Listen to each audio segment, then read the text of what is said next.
सभी आत्मीय जनों को जय भगवान। आज भगवान लकुल जी के अनुग्रह से अतिरुद्र महायज्ञ का 20वां दिन उत्तम रीति से संपन्न हुआ।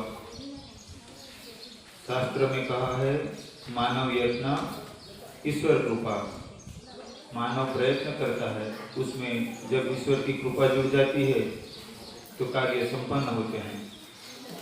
आज के 20वें दिन के अतिरुद्र महायज्ञ को संपन्न करने जिन आत्मीय जनों ने दक्षिणा के द्वारा सहयोग किया है, भगवान रुद्रदेव से, महादेव से, लकुल जी से प्रार्थना करते हैं कि हे प्रभु, वह सभी यजमानों का और उनके परिवारजनों का कल्याण करना।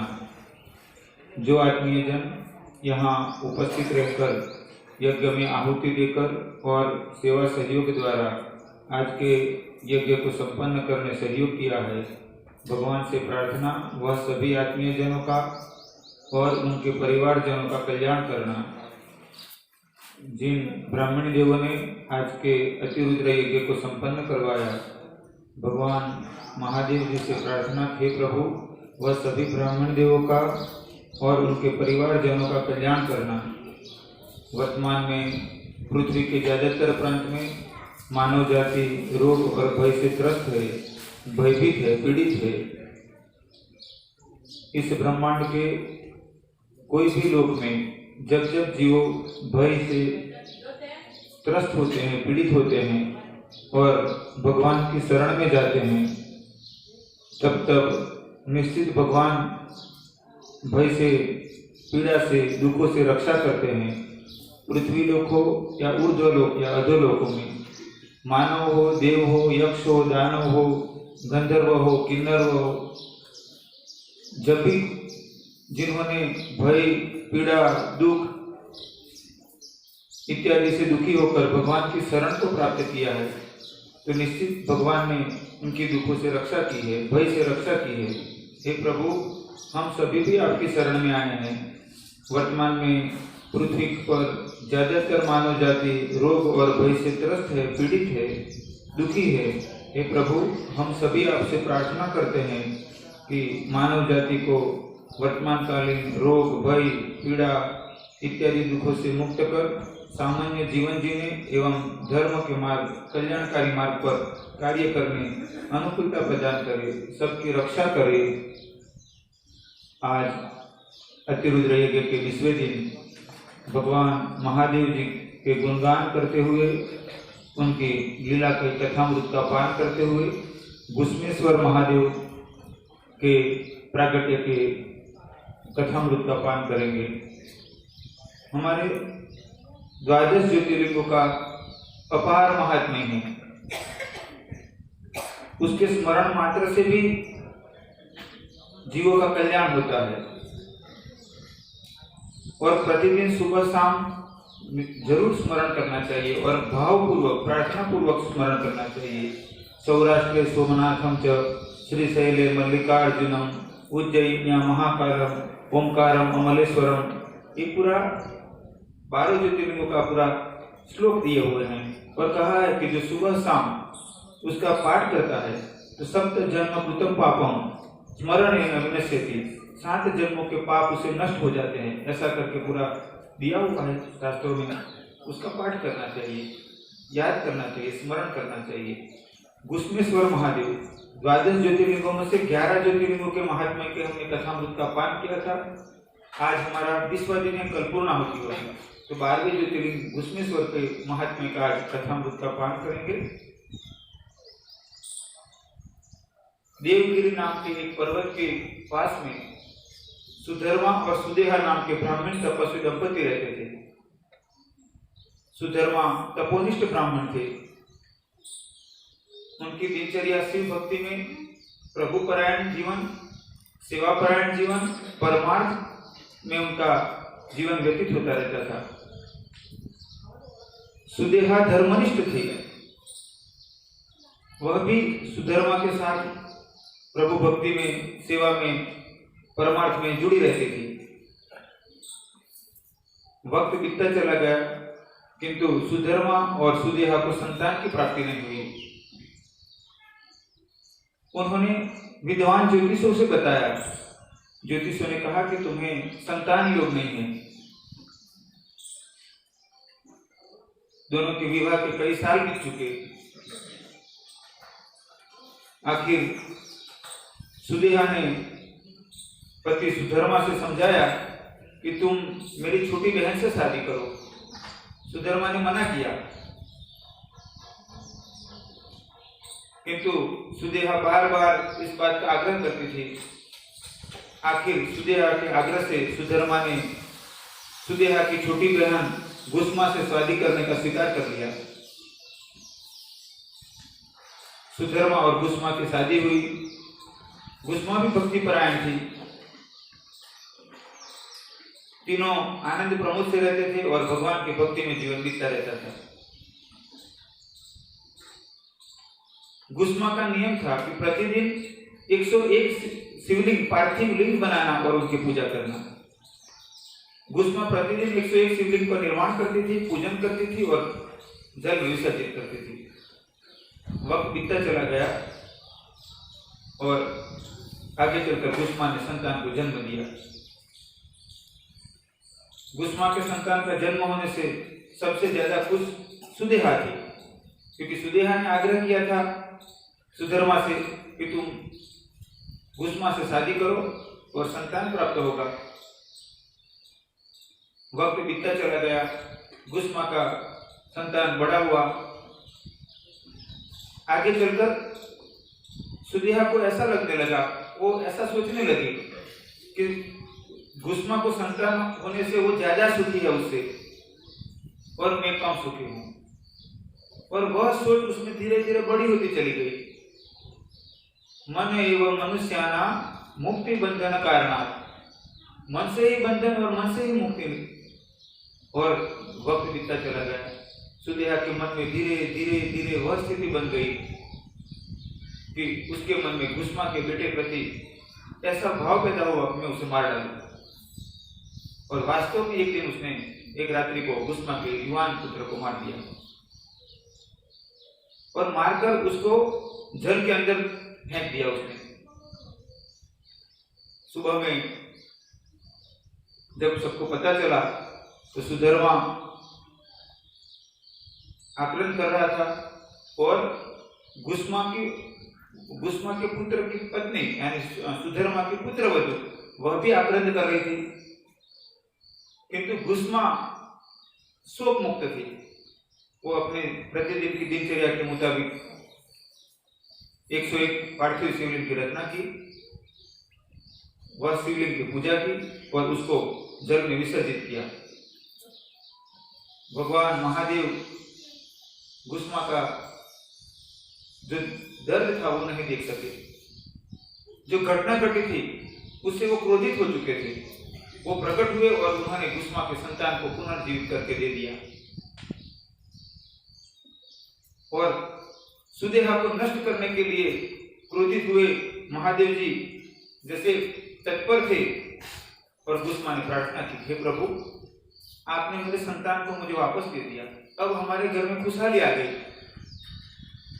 आप मेरी बड़ी बहन को माफ कर दो। उसने भगवान शिव जी से प्रार्थना की और भगवान शिव जी ने सुदेहा को माफ कर दिया। गुस्मा ने प्रार्थना की, हे प्रभु, आप यहाँ स्थित रहिए, आप प्रकट हुए हो, आप यहाँ पर स्थित रहिए।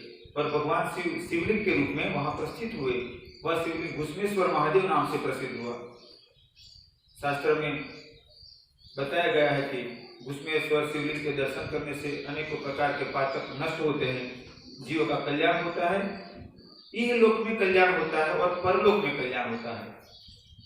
यानी घुसमेश्वर शिवलिंग का दर्शन करने से जीवात्मा, मानव, देव, दानव, यक्ष, गंधर्व, किन्नर जो भी घुसमेश्वर शिवलिंग का दर्शन करके वर्तमान जन्म में अपना कल्याण करता है और मृत्यु के बाद लोक में भी उसका कल्याण होता है। हम प्रयत्न करें कि यदि जीवन में जब ऐसी अनुकूलता करके घुसमेश्वर महादेव का दर्शन कर अपने जीवात्मा का कल्याण लाभ प्राप्त कर सके तो जरूर प्रयत्न करें।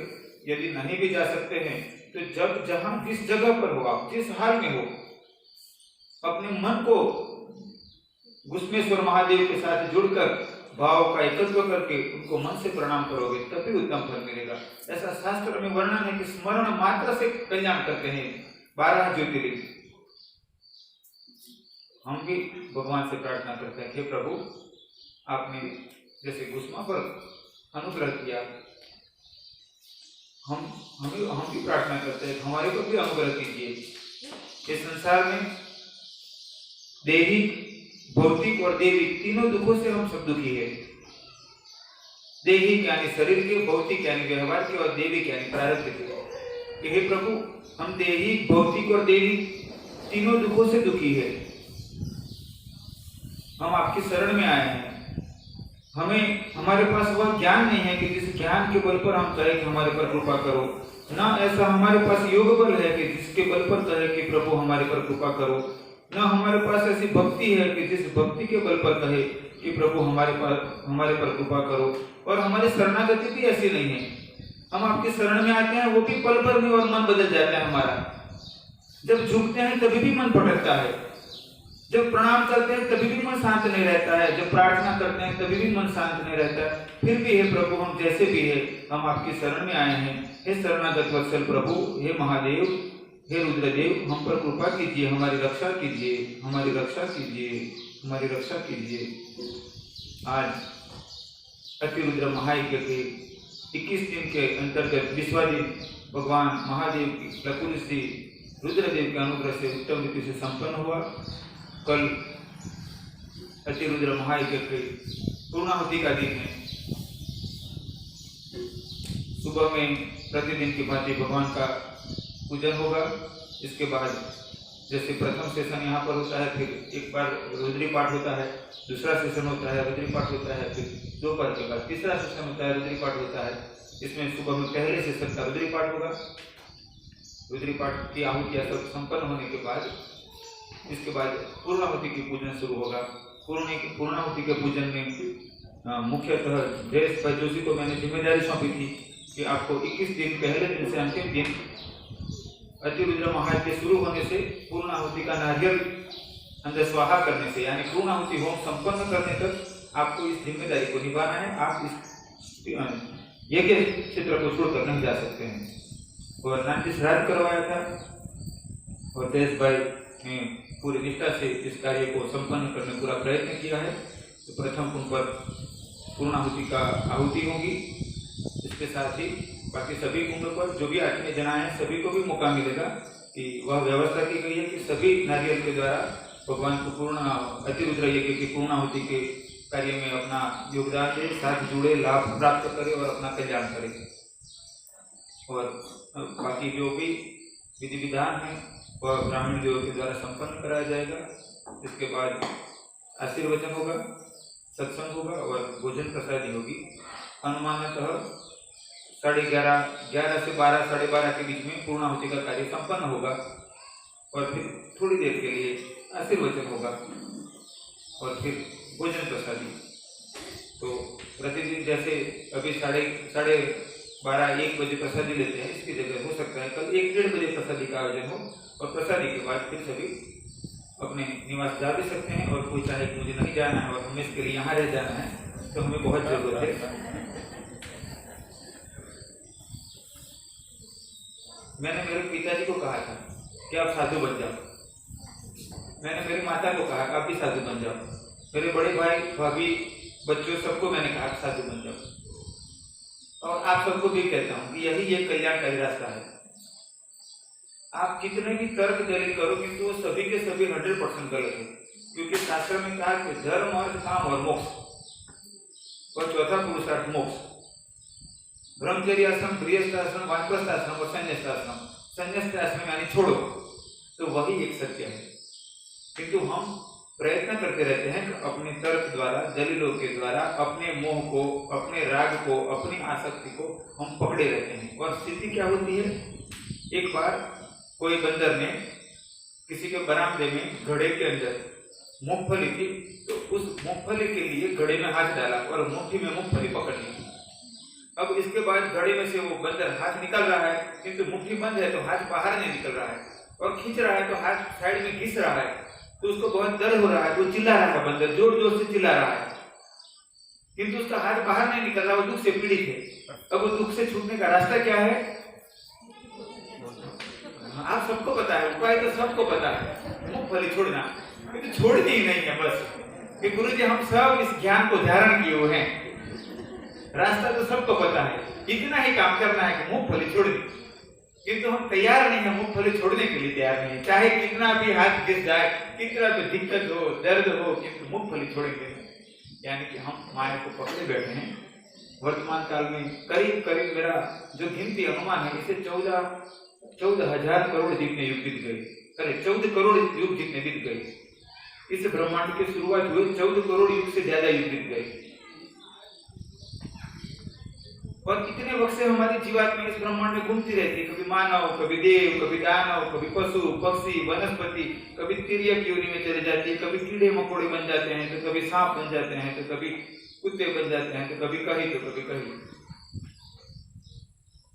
और जब मानव बनते हैं, और फिर मानव बनते हैं तो क्या हालत होती है? चाह चमाड़ी चुमड़ी अति निचन की नीच तो पूर्ण भ्रम था, यदि चाह न होती भी कि वो चाह लग जाती है, ये कर लो, वो कर लो, ये कर लो, ऐसा कर लो, इसको बता दो, इसको बता दो, मेरे जैसा कोई नहीं, ये ज्ञान प्राप्त कर लूं, ऐसा धन प्राप्त कर लूं, ऐसी सत्ता प्राप्त कर लूं, इसको बता दो, मेरा शरीर ऐसा, मेरा मन ऐसा, मेरी बुद्धि ऐसी, मेरा ज्ञान ऐसा, मेरा तप ऐसा, और फिर इसी में ऐसे फंसते चले जाते हैं कि हाथी जैसे समुद्र की नदी के किनारे दलदल हो, कीचड़ हो, इसमें उतरता है थोड़ा, फिर निकलने का जितना प्रयत्न करता है और उतरता जाता है, दलदल में और फंसता जाता है, अंत में पूरा हाथी अंदर चला जाता है।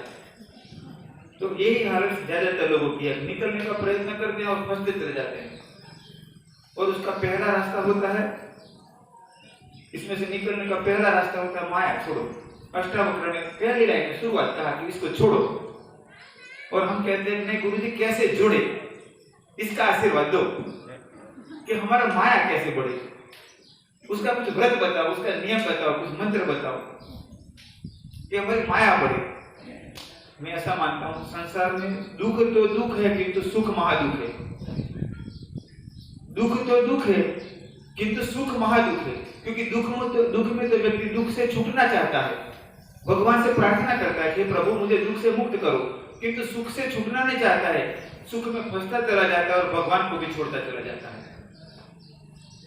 जितना जितना सुख बढ़ता है, इतना इतना अपना परिवार, मित्र, रिश्तेदार, खान पान, मौज मस्ती और बढ़ता चला जाता है, उसमें डूबता चला जाता है। यानी सुख बढ़ता है तो भगवान से दूरी बढ़ती है, और दुख बढ़ता है तो व्यक्ति भगवान की ओर दौड़ता है। और हम चाहते हैं भगवान, ज्यादातर आपकी बात कहता हूं कि भगवान हमें सुख ज्यादा दो। ऐसे संसार में बहुत कम व्यक्ति हुए जिसमें एक थे कुंता मैया। तो भगवान ने कहा कि कुंता हुआ आप मेरे से कुछ वरदान मांगो। उन्होंने कहा भगवान मुझे दुख दो। कृष्ण ने कहा नहीं आप दूसरा मांगो, ऐसा मत मांगो। उन्होंने कहा कि आप मुझे दूसरा कुछ दोगे, सुख दोगे तो मैं आपको ही भूल जाऊंगी, भगवान को भूल जाऊंगी। मुझे दुख दो तो मैं हमेशा आपको ही याद करती रहूंगी। और ज्यादातर चाहते हैं कि भगवान हमें दुख न मिले। ठीक बात है, दुख न मिले वही अच्छी बात है, दुख की जरूरत नहीं है, दुख न मिले वही अच्छी बात है। किंतु जैसे भूखा रहना अच्छी बात नहीं है, क्योंकि भूखे रहेंगे तो भूखे भजन न हो गोपाला। किंतु खाने के बाद भी भक्ति करनी चाहिए। खाना मिल जाए तो भगवान, अब खाना खोजने का चिंता खत्म, अब शांति से बैठकर ओम नमः शिवाय, ओम नमो भगवते वासुदेवाय, ओम भूर्भुवः स्वः राम राम राम। किंतु होता है क्रम बदल जाता है, खाना मिल गया तो अब क्या मनोरंजन करेंगे। तो संसार में दुख न रहे जीवात्मा को, वो तो अच्छी बात है, किंतु सुख मिले और सुख में फिर भगवान से दूरी बढ़ती चली जाए, वो गलत बात है। तो हम भगवान से प्रार्थना करें कि भगवान हमें दुखों से मुक्ति भी दीजिए और माया से भी मुक्ति दीजिए, कि हम धीरे धीरे माया से भी मुक्त हो और दुख भी ना हो। प्रयत्न करना कि यदि आपको लगता है कि सचमुच में आप भगवान की ओर आगे बढ़ना चाहते हो तो मूंगफली छोड़ने का शुरुआत करना, कुछ तो शुरुआत करो। कल अतिरुद्र यज्ञ का 21वां दिन पूर्णाहुति का दिन है। आप में से ज्यादातर व्यक्ति यहाँ 1 बार 2 बार 3 बार बार बार अतिरुद्र यज्ञ में आहुति देने का लाभ मिला है। बहुत से ऐसे यजमान हैं कि जो यहाँ नहीं आ पाए हैं, किंतु उन्होंने दक्षिणा देकर व्यवस्था में सहयोग करके ये यज्ञ को संपन्न कराने के लिए यजमान बनकर मदद की है और यज्ञ कार्य संपन्न करवाया है। तो जो यजमानों ने इस यज्ञ कार्य को संपन्न कराने में सहयोग किया है और जिन्होंने आहुति देकर या सेवा करके संपन्न करवाया है, उन सबको भी और भी सभी आत्मीय जनों को कहता हूँ कि कल यज्ञ की पूर्णाहुति के वक्त जैसे हमने कुछ आहुति देकर यज्ञ किया, ऐसे हम अपनी कम से कम एक बुराई छोड़े और एक अच्छाई को पकड़े। कल हम संकल्प करें जीवन में, यदि सब बुराइयों को छोड़ दे और अच्छाई को ही पकड़ ले तो बहुत अच्छी बात है। किंतु यदि ऐसा नहीं कर पाते हैं तो कम से कम कल पूर्णाहुति के वक्त निर्णय करें कि मैं मेरे जीवन में मेरी इस बुरी आदत को मैं आज से जीवन में तिलांजलि देता हूँ, छोड़ देता हूँ और ये एक अच्छाई को जीवन भर में संभाल कर अपने जीवन में उसको धारण करूंगा, दृढ़ता से पालन करूंगा। क्योंकि यज्ञ में बहुत सी बातें होती है। यज्ञ करते हैं तो आहुति देने के साथ सेवा भाव होना चाहिए। साथ में आपने देखा कि हमने गौदान कि मैंने तय किया कि किस दिन का यज्ञ है, तो गौ और गौमों कुल मिलाकर 21 गाय, बछड़ा, नंदी, बछिया कुल मिलाकर 21 का यज्ञ के निमित्त दान किया जाए। यज्ञ के निमित्त गरीब को वस्त्र इत्यादि दिया जाता है, अन्नदान किया जाता है, साहित्य का यानी धर्म पुस्तकों का भी दान किया जाए और भी अनेकों प्रकार के ब्राह्मणों को सेवा की जाए, पशु पक्षियों के लिए भी सेवा कार्य किए जाए, पेड़ पौधे लगाए जाए। ऐसा संकल्प किया जाए कि यज्ञ की पूर्णाहुति पर कि मैं एक पीपल का पेड़ लगाऊंगा और उसको बड़ा करने के लिए पूरी जिम्मेदारी से दायित्व निभाऊंगा। कोई व्यक्ति संकल्प करे कि मैं एक वट वृक्ष लगाऊंगा और उसको बड़ा करने का पूरा दायित्व निभाऊंगा। ऐसे कई कार्य किए जाते हैं, भंडारा इत्यादि किया जाता है। तो ऐसे अनेकों प्रकार के कार्य किए जाते हैं। इसके अंतर्गत एक कार्य है समयदान, यज्ञ के बाद समयदान। यज्ञ के अंतर्गत समयदान, इसके बाद आता है यज्ञ के बाद समयदान कि मैं मेरे शेष जीवन में प्रति सप्ताह एक दिन या तो महीने में एक दिन या तो 3 महीने में एक दिन या 2 महीने में एक दिन या तो 3 महीने में 3 दिन भगवत कार्य के लिए दूंगा। कोई व्यक्ति तय करता है कि मैं हर महीने या तो एक साल में 10 दिन के लिए गुरुजी भगवत कार्य के लिए कोई न कोई जगह समय का, मेरा जीवन के समय का दान दूंगा। धन देना, इसमें हमने धन दे दिया किंतु हमारा तन तो हमारे पास रहा, तो हमारे तन का भी इसके लिए प्रयोग हो। और इससे भी आगे बढ़कर जीवन दान, आप इसमें देख सकते हो लिखा हुआ है इसमें हमने जीवन दान कि व्यक्ति संकल्प करे कि मैं मेरा जीवन भगवत कार्य के लिए, धर्म कार्य के लिए, परमार्थ के लिए यज्ञ में जैसे अर्पण करते हैं, शिवार्पण वस्तु, इसमें मेरा जीवन भी अर्पण करता हूँ या अर्पण करते हैं। कल का दिन ऐसा है, अक्षय तृतीया दिन है। अक्षय तृतीया के दिन किए गए संकल्प, अक्षय तृतीया के दिन किए गए दान, अक्षय तृतीया के दिन किए गए पुण्य कर्म अक्षय हो जाते हैं, ऐसा हमारे शास्त्रों में कहा गया है। और हम सभी शास्त्रों में, हमारे धर्म शास्त्रों में विश्वास करते हैं क्योंकि वो महर्षियों के द्वारा कहा गया है जो तीनों कालों को जानते हैं। तो आप सबको कल के दिन अक्षय तृतीया का और यज्ञ की पूर्णाहुति का लाभ लेना, कुछ न कुछ संकल्प जरूर करो अच्छाई का, बुराई के त्याग का। कम से कम 1, 2, 5 पौधों को रोपना, उसको बड़ा करना और कुछ निर्णय करो कि मैं प्रयत्न करूंगा कि 365 दिन में कम से कम ज्यादातर दिन पक्षियों को दाने डालूंगा, पशुओं को कुछ न कुछ जब अनुकूलता करके कुछ न कुछ खिलाऊंगा। कभी भी कोई ऐसा व्यक्ति देखूंगा कि जो भूख से बड़ा पीड़ित है तो मैं जरूर कुछ न कुछ मदद करूंगा। ठंड का वक्त है, कोई व्यक्ति पीड़ित है तो मैं अपना लोभ लालच को त्याग करके जरूर मदद करूंगा। कोई व्यक्ति गरीब है, असहाय है, बच्चा पढ़ना चाहता है, मैं जरूर प्रयत्न करूंगा कि मैं मेरी अपनी व्यवस्थाओं में से कुछ कटौती करके भी उसको मदद करूं। गाय को घास चारा खिलाना, क्योंकि गाय रहेगी तो गाय का घी होगा और गाय का घी होगा तो यज्ञ होगा। देसी गाय चाहिए तो गौ सेवा में करता रहूंगा। तो ऐसे बहुत से संकल्प है। और यदि कोई इतना सामर्थ्य जुटा पाए कि गुरुजी में कल जीवन दान करना चाहता हूँ तो मैं मानता हूँ सबसे बड़ा दान है।